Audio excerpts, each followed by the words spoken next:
Hey, CTR audience. Well, if you couldn't tell from the new opening bump, we're in the spooky season, which is my personal favorite, and I promised you some Halloween-themed reviews, so being that it's Turtle Tuesday, I figured what better to start with than the brand new Universal Monsters TMNT crossover figure, April O'Neil's The Bride of Frankenstein.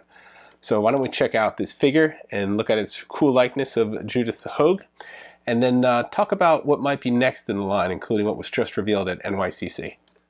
So what got me collecting this line was the box art, and NECA put a lot of time and love and understanding into really capturing the essence of Universal Monsters on these, with that great shot on the front.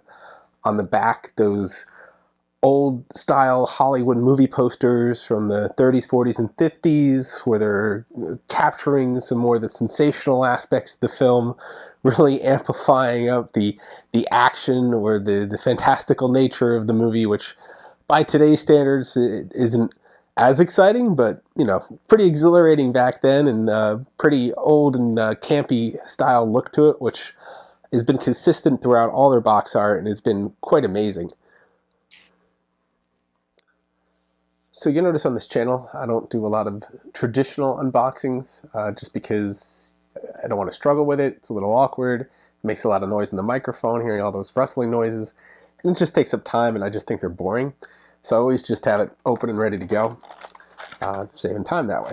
So here we go. We have April with the Judith Hoag likeness. The consistencies here has been all these figures are based on the movie line of TMNT. So they have a so far limited line of characters they're going to draw from. So they've been pretty consistent with that.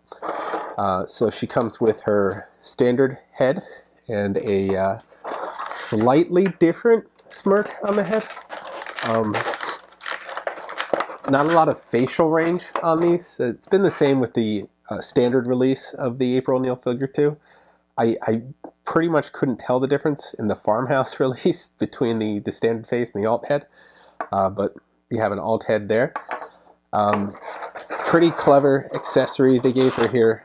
They made the staff is her news channel, kind of like a microphone here, but like a old-timey microphone instead of a modern one. So that was a neat little accessory. Of course, you have a couple hands here, accessory hands.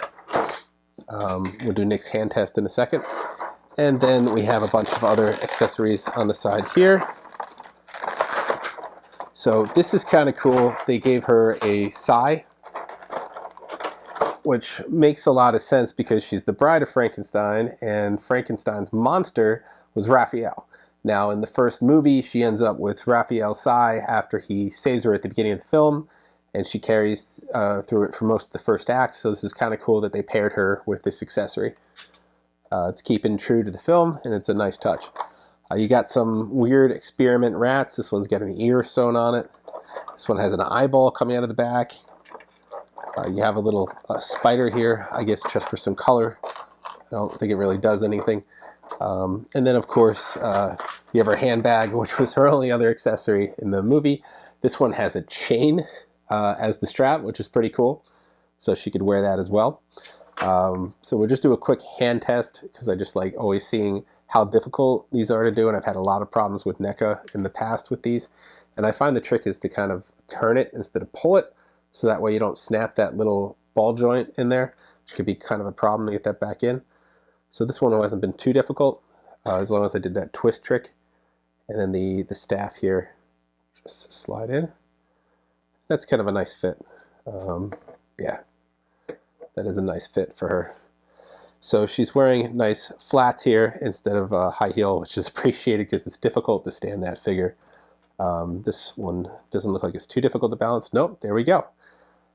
So taking a look at the face, it's got a really nice likeness to Judith Hoag. I got the farmhouse April right here to compare the two. Give you a little close-up right here at the bottom, and you can see them side by side. Very nice likeness. It's been consistent throughout the line so far that the figure sort of emulates the figure it's based on that movie line. Some nice details here. The bugs crawling up the back of her dress and the stitching there. She's got a little tube going around the neck, and of course those bolts that are unique to Frankenstein's monster on the side. and the hair having that iconic white slither from the Bride of Frankenstein. And they gave her these fun little earrings that are lightning bolts. So there's a lot of little surprises there along the dress. She's also wearing a vest like she wore on the regular release, April O'Neil. So that's cool how they captured that back in the line as well, and took that into the figure. So a lot of sort of appropriate accessories that were Universal monsterized. So it's kind of cool that they gave her pretty true to her look and working her iconic accessories into sort of a time relevant accessory. But why don't we take a closer look at this figure and you can see some of the finer details yourself. Well, here's April. She's got some great details on her, like we were saying. That chain purse really stands out. It's got a nice metallic feel to that chain as well. It's not a plastic chain. The accessories are great, appropriate for the figure. That the sai is a really nice inclusion. I'm glad they put that there to keep it connected to the film as well, and with the Raphael Frankenstein monster character, it really carried over well. So it's a very clever touch by NECA. And of course, the heads, I still can't tell the difference. I mean, it's just a slight smirk versus a more serious look. Not a lot of face acting in this figure, but all the same, great accessories, great figure, great detail on it. It's a nice addition to the line, and really excited about what's coming next. This line is pretty awesome. It's really growing, and it's got a lot of great iconography into it between both the individual turtles they're representing and the Universal monsters. A lot of little Easter eggs on the characters themselves. This figure is an excellent addition. You can pick it up right now at Target. Just go into the store. You can also buy it online from fan channels. It's out now. It came out with NECA's September Collector Con at Target, and you can just find it right now. So it's a great addition to the line. So let's talk about what's new. We know Splinter as Van Helsing is coming out next month. So that's another great addition to the line. Not quite a monster, but a monster hunter. So I think it fits in as well. We just a couple days ago saw the reveal of Donatello as the Invisible Man, and he should be coming out next year. And you can pre-order that guy right now. And just a day or two ago at NYCC 2022, we saw the first appearance of Casey Jones as the Phantom of the Opera. And NECA also unveiled him as part of their 31 Days of Fright.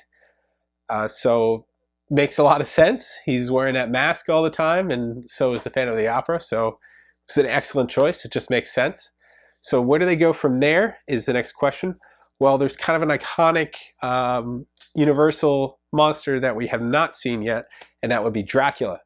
Now, to me, what makes the most sense would be Shredder. Shredder is a villain. Dracula is often depicted as evil, so that makes a lot of sense. You could do a lot with his costume to work in a lot of Dracula details. He has a cape, another plus. And Splinter is Van Helsing.